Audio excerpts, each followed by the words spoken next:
হাল আতা আলাল ইনসানি হিনুম মিনাদ দাহরি লাম ইয়াকুন শাইআম মাযকুরা। আল্লাহ বলেন একটা সময় ছিল উল্লেখ করার মতো তোমার কিছুই ছিল না। আজকে তো এত লম্বা চওড়া মানুষ, আমরা কিছুই ছিলাম না। আমার বর্তমানে বয়স চলে 36, 37। তা আজ থেকে 37 বছর আগে আমি কি ছিলাম? আমার অস্তিত্বই ছিল না।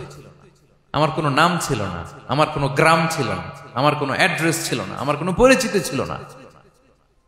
আজ থেকে আরো 37 বছর পরে একটু খেয়াল করেন তো, এখন তো 37, আরো 37 ধরেন বাঁচলাম। এরপরে আমি দুনিয়া, দুনিয়া থাকবে কিন্তু আমি নাই।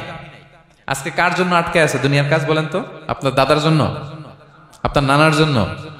তো আপনাকে লাগে কেন? আপনাকে লাগে? লাগে না তো আমাকে। আমি দুনিয়া, একদিন কিছুই ছিলাম না। আল্লাহ বলেন হাল আতা আলাল ইনসানি হিনুম মিনাদ দাহরি লাম ইয়াকুন শাইআম মাযকুরা। তুমি কিছু ছিলা, একটা সময় কিছুই ছিলা না, উল্লেখ করার মতো তুমি কিছুই ছিলা না। অস্তিত্বহীনের জগৎ থেকে তোমাকে আমি অস্তিত্বে আনলাম। তোমার বাবার পৃষ্ঠদেশ থেকে তোমার মায়ের গর্ভাশয়ে আমি তোমাকে ফেললাম।